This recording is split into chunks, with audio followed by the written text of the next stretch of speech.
The coffee pot shook in Emma's hand as she overheard the whispered conversation. Three men in the corner booth, their eyes cold as winter. The moment he orders his usual black coffee, no sugar, we make our move.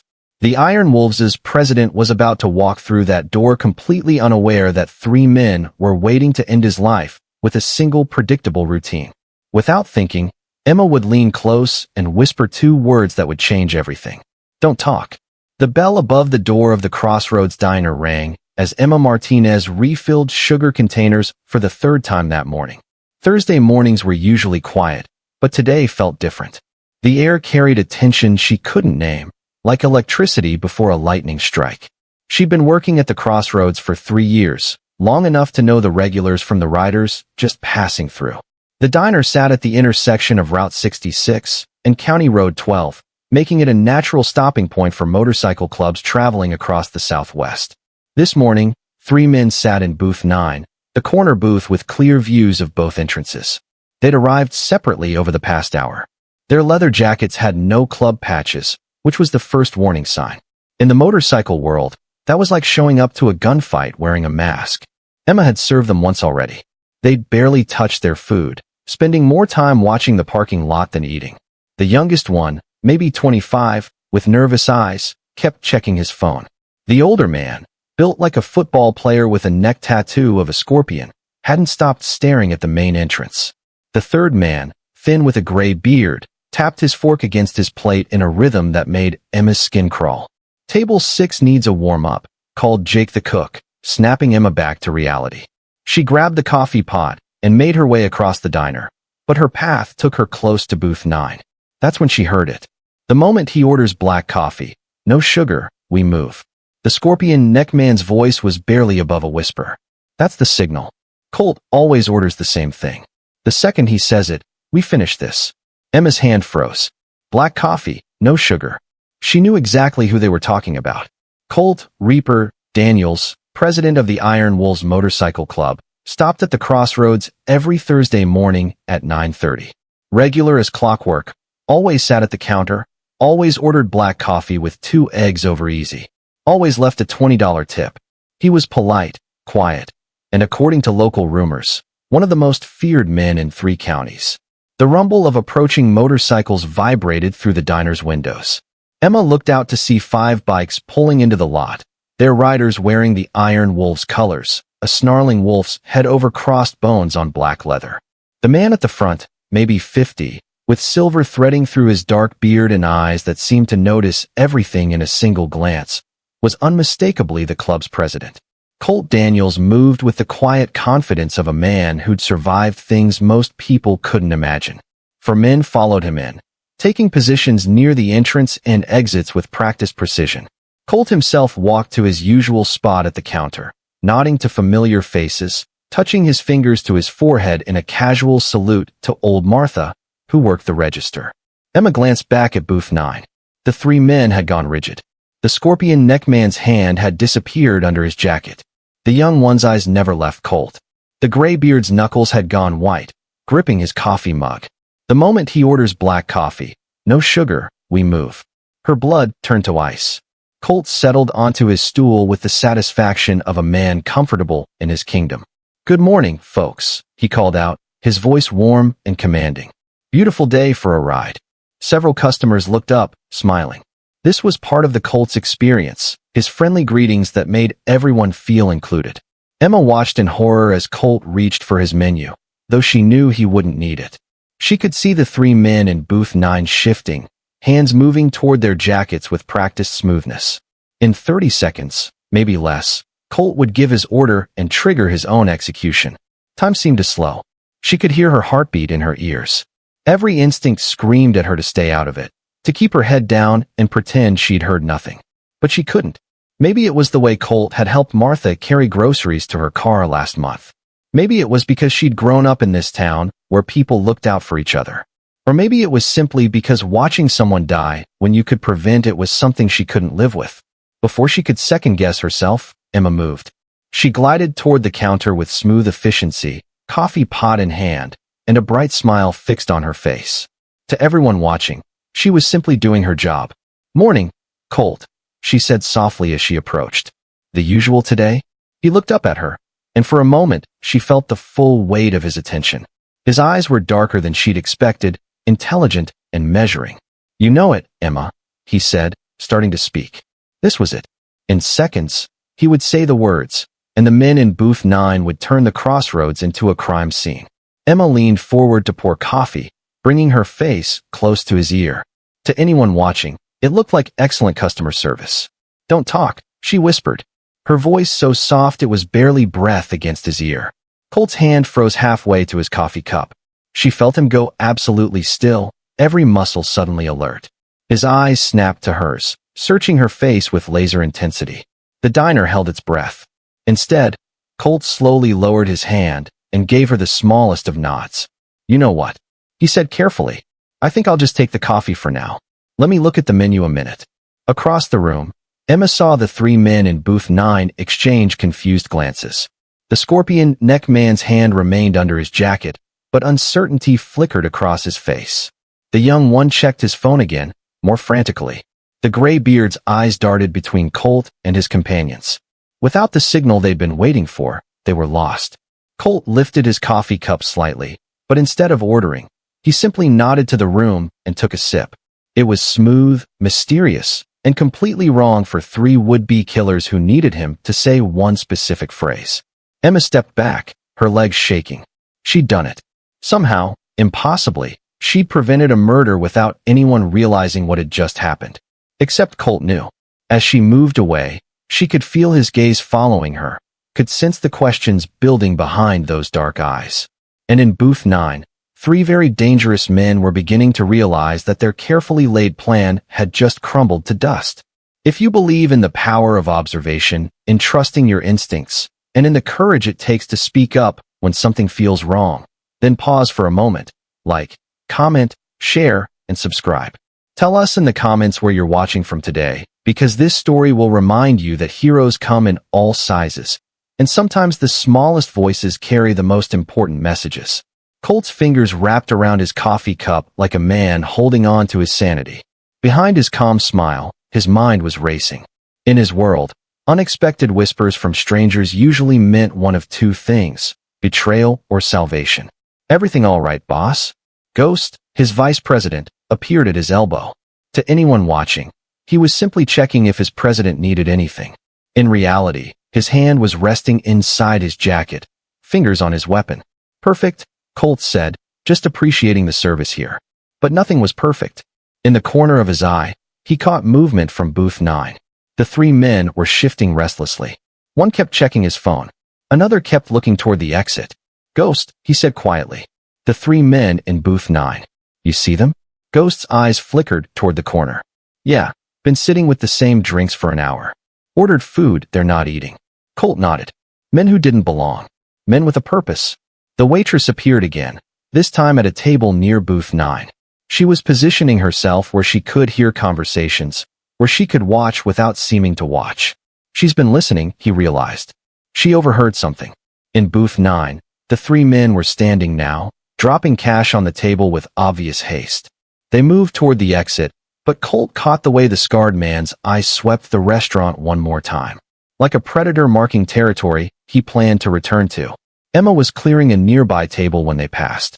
Colt watched her closely and saw something that made his blood run cold. She recognized them. More than that, she was afraid of them. The kind of bone-deep terror that came from knowing exactly what someone was capable of. Ghost, he said quietly. I want you to have a conversation with our waitress. After closing, find out what she knows. The last customer left the crossroads at midnight. Emma watched him shuffle out, knowing she was now alone with the very people she'd been trying to avoid. Colt sat at the counter like a king holding court in an empty kingdom. His men had positioned themselves strategically, Ghost near the front door, another by the kitchen entrance. Emma. Colt's voice cut through the silence. Come sit with me. It wasn't a request. She approached on unsteady legs. Up close, she could see the intelligence in his dark eyes. The way they noticed every tiny expression on her face. You look tired, he said gently. It's been a long evening. Now tell me why you told me not to talk. Emma stared at her hands. She could lie, but lying was no longer an option. I heard them talking, she whispered. The three men in booth 9. What did you hear? They were waiting for you to say something specific. She looked up at him.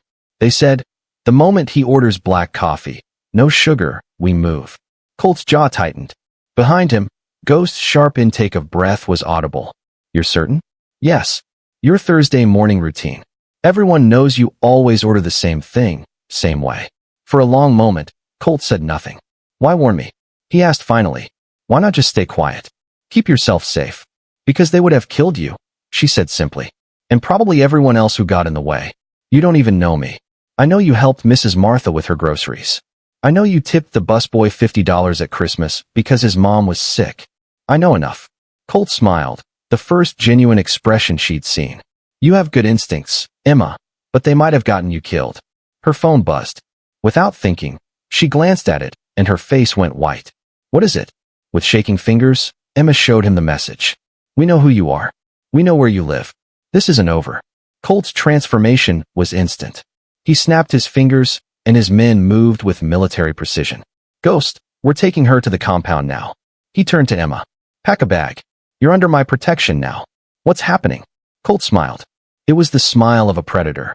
Your new friends are about to learn why nobody threatens what's mine. 3 days later, Emma stood in the main hall of the Iron Wolves compound. The past 72 hours had been a blur of safe houses and the gradual realization that her old life had ended the moment she whispered, "Don't talk."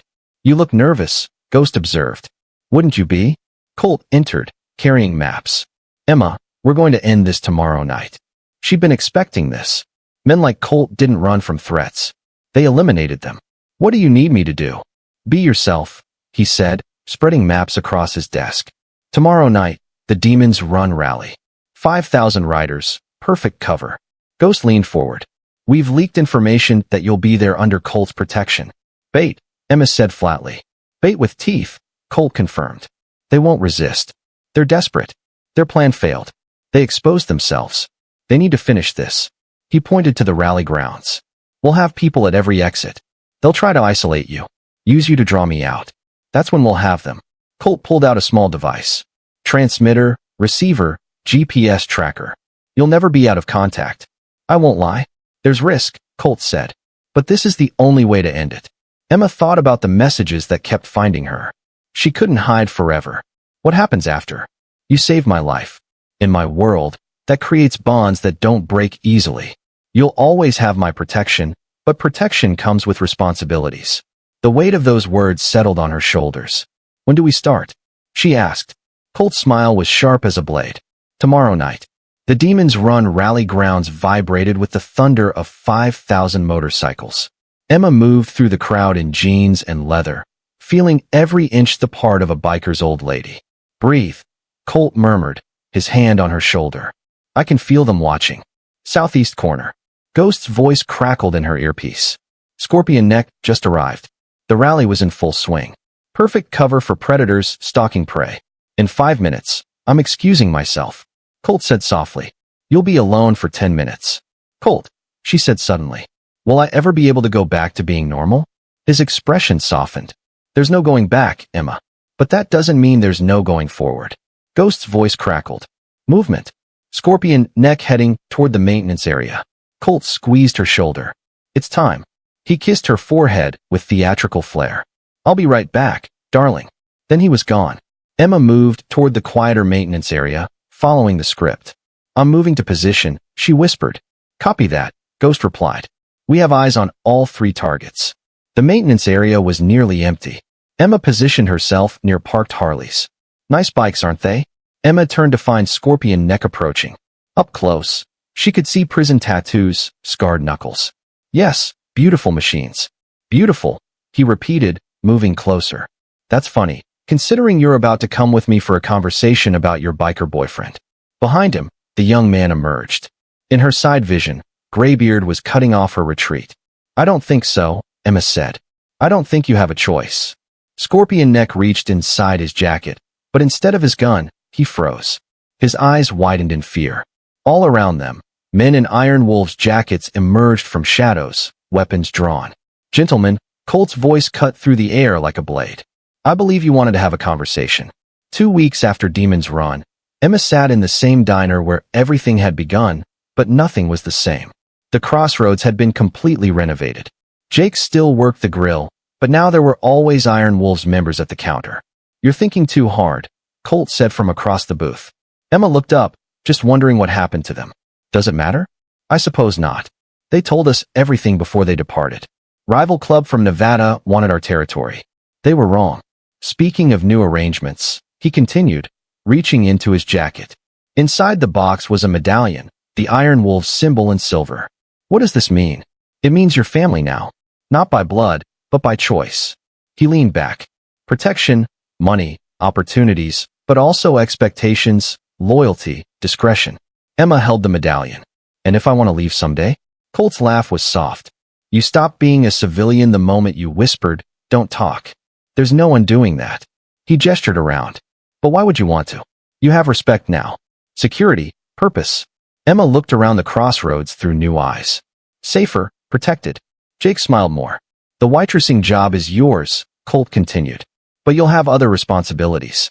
Sometimes I'll need you to listen, to watch, to be my eyes where my guys would stand out." Emma touched the medallion. She thought about her old life, the cramped apartment, the endless worry, the invisibility. Now she was visible, protected, important, dangerous. "To good instincts," Colt said suddenly, raising his coffee cup. Emma's heart stopped. Then she understood, not a careless repetition, but acknowledgement of how far they'd traveled. She raised her cup. "To good instincts." They drank together in the diner, where she'd saved his life and lost her old one, sealing a bond that would define whatever came next. Outside, the highway hummed with ordinary traffic. Inside, a waitress, who was no longer just a waitress, sat with a man who commanded an army, planning a future that would be anything but ordinary. Emma had learned the most important rule. Once you were family forever. Whether that was a promise or a threat depended on how you chose to see it. She chose to see it as both. If this story has touched your heart, please take a moment to like, share, and subscribe. We bring you stories that prove heroism comes in all forms, that courage isn't measured by size or age, and that sometimes the smallest voices carry the most important messages. Tell us in the comments. Have you ever noticed something important that others missed? Your story might inspire someone else. Thank you for watching. If this story reminded you to trust your instincts, to speak up when something feels wrong, and to never underestimate the power of paying attention, please share it. Subscribe for more stories that prove heroes are everywhere. Courage comes in all forms, and sometimes the smallest person in the room has the biggest impact. Tell us in the comments, what would you have done in Emma's position?